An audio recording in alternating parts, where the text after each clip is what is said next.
just to put into perspective for you what did befall the province of Nova Scotia on the weekend. The forecasts called for 40 millimeters of water, but they topped out at more than 300 millimeters, about 8 times more than was forecast, from 40 to 300. The impacts are all too real, and let's have a conversation about it with Dr. Blair Feltmate, who's the head of the Intact Centre on Climate Adaptation at the University of Waterloo.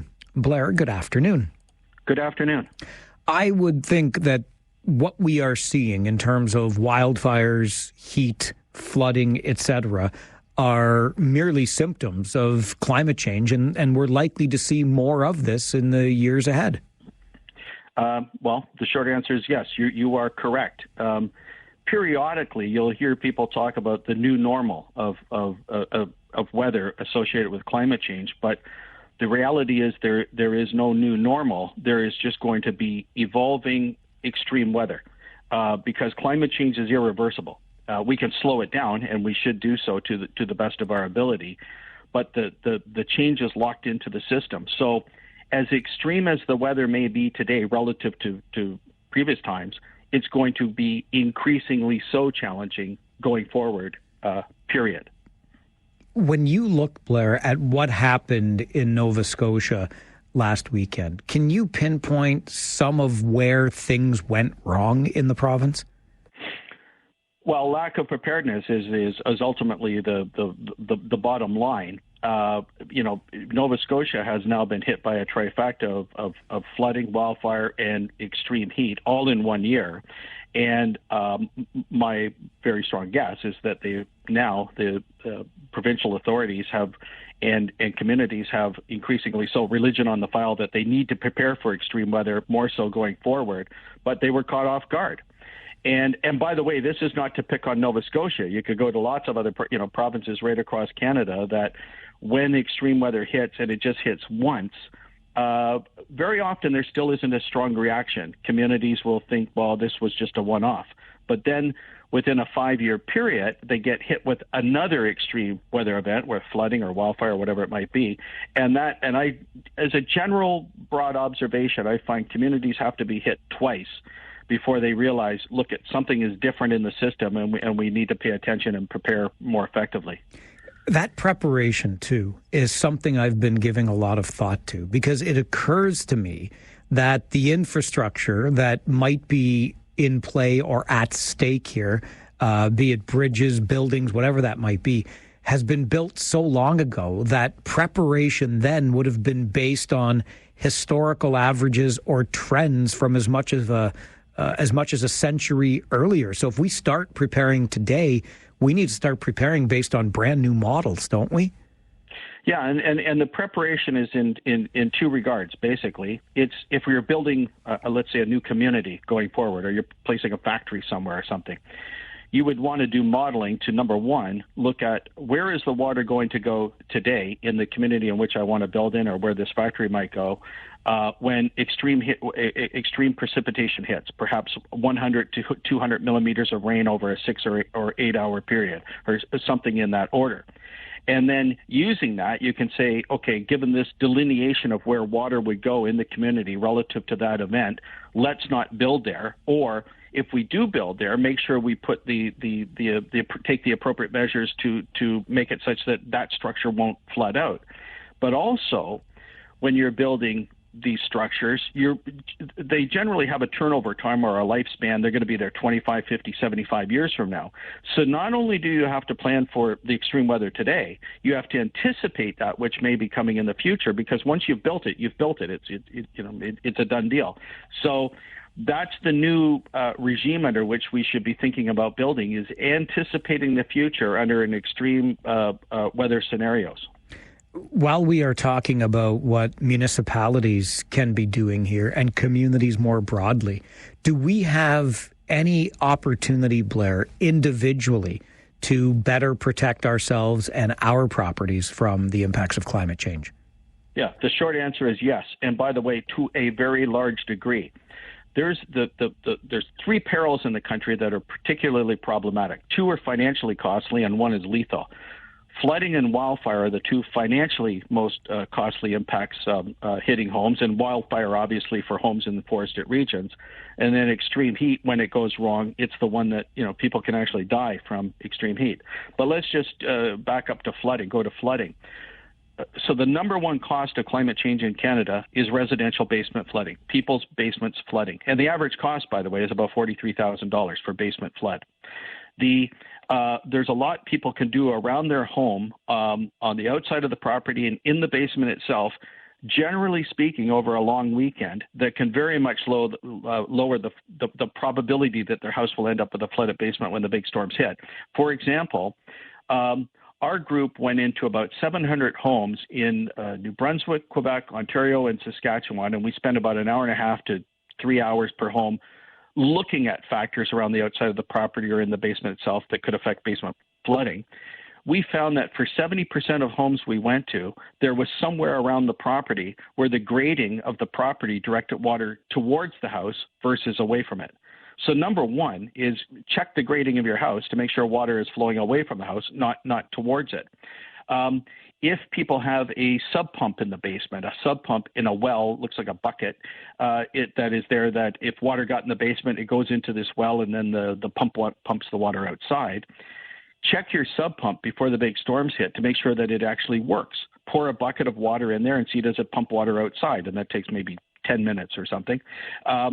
And if that happens, that's good. But if it doesn't happen, if the pump is seized or otherwise not working, then you take notice and repair it ahead of the storm. Most people find out that their sub pump doesn't work when they have 3.5 feet of sewer water in the basement. Or similarly, when big storms hit and you're dependent on that sub pump, the time you're dependent on is when the electricity goes out. The time you need the sub pump to work is when the big storms hit, and when the big storms hit, very often the electricity goes out. So you want to make sure you have battery backup supply to run your sub pump for anywhere from 1.5 to 3 days in the event that the power goes out. So on for the Intech Center, by the way, parenthetically, we have developed infographics, single sheets of paper, basically, but they're online, so electronic paper, that outline for the average homeowner. Here are 15 things that you can do around your home this weekend that are simple to execute, do not require special expertise, and generally cost very, very little, that if acted upon, can take an average house that, let's say, on a scale of 0 to 100, 100 being the worst for basement flooding, you can take it from an 80 down to a 30 almost instantly. And when people are given direction along the lines of that which I was just describing, battery backup supply for your sump pump, grading around the house, plastic covers over windows for windows at grade level, waterproof windows that if water gets up to the window, it doesn't actually flow into the basement.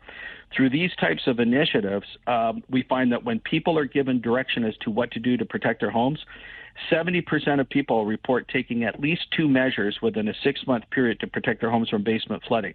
So the reason they're not acting right now, to a large extent, is that they don't know what to do. Homeowners will act when they know what to do, and we now have the information. If you go to our website, Intech Center on Climate Adaptation, these infographics pop up instantly, and they're free. Anybody can use them. You talked about that average cost of the flooded basement being $43,000. And I can't help but think of the overall cost. I read a report over the weekend from the Canadian Climate Institute about the billions of dollars of economic losses or the cost to the economy from climate change. And I have to start thinking that perhaps we're going to get to a point where insurance companies are, if not thinking twice, the premiums are going to be so high because maybe we live in a flood-prone area, we're going to be having a difficult time securing that insurance. Yeah, we're already there. There are 10% of homes in Canada are now uninsurable relative to flood risk, flood water in the basement, period. And by the way, that's 1.5 million homes in Canada. And also, insurance premiums over the last 6 or 7 years in Canada, the average home insurance premium has increased about 20 to 25%, and 60% of that increase is due to flooding basements. Also, the cap limits, the amount that the insurers are covering for the equivalent amount of premium, has dropped down from, it used to be in the zone of about $30,000 to $50,000 fairly commonly. Now it's much more into the zone of $10,000 to $20,000. So let's assume you still have you have water coverage for your basement. and you have a cap limit of $20,000, but you had the average flood of $43,000 cost, that means instantaneously you as the homeowner have to come up with $23,000 to fill that gap, and it's non-negotiable, because if your basement floods on a Monday morning, you have to be solving the problem by Wednesday of that week, or the house is uninhabitable. So this is not discretionary spending. So my point being, you are far, far, far better off to turn to these infographics that we've made available to give people guidance on how to protect their home from basement flooding. And the best way to solve the problem is don't have it. Are there any opportunities for homeowners, now that we've talked about flooding, when it comes to fire and or extreme heat? Yeah, absolutely. And by the way, there are infographics on our, and this isn't a commercial for our website, but they're all there and they're all free. But we have infographics on flood risk protection for the home, and then we have infographics for wildfire protection for the home and the community, and extreme heat for the home and the community. For example, for homes and wildfire, for a home, you want to make sure that you have Class A shingles on the roof, which are fibrous shingles that if embers land on them, they don't ignite, or you could have a metal roof.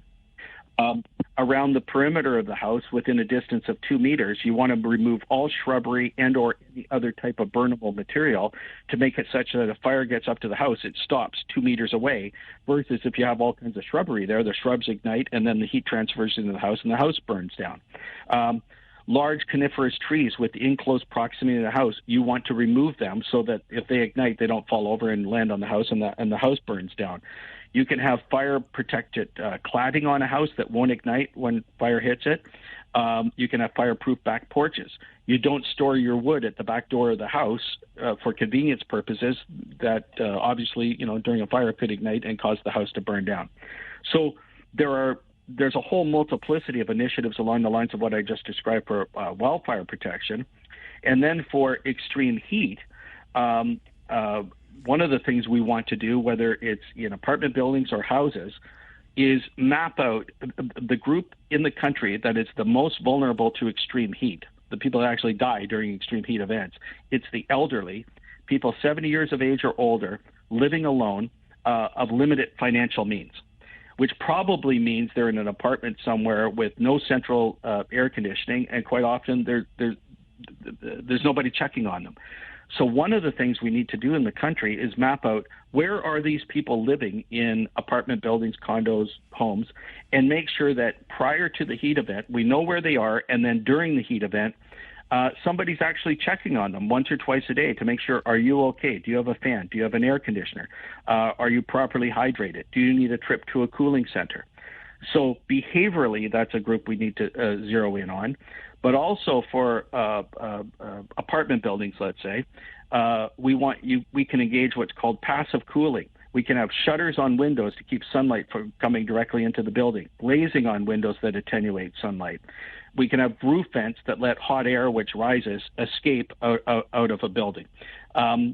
We can have more trees around a building to occlude sunlight from hitting directly onto the building itself, or give people a place to escape to outside and sit in the shade rather than having no shrubbery around or no trees to sit under. But also, so that's passive cooling, which we should be doing. But that'll only buy a few days, or under extreme heat events, or it certainly helps. But if you have 38 degrees Celsius weather for an extended period of time, eventually that heat enters into the unit itself. So we also need to think about active cooling, mechanical cooling in the form of air conditioners or heat pumps that can allow people to have at least one cool room in their unit or home to escape to during extreme heat events. So my point being, for Canada, we know a great deal of what to do to mitigate flood risk, wildfire risk, and extreme heat risk. Our limitation is not knowing what to do. Our limitation is we're not deploying known solutions nearly quickly enough. And most recently, Nova Scotia got caught by this, but that could have been in a lot of other places in Canada as well. It is really interesting information and very interesting times to be living in, for sure. Blair, really appreciate your time on the show today. Thanks for being here. Well, thank you very much for having me.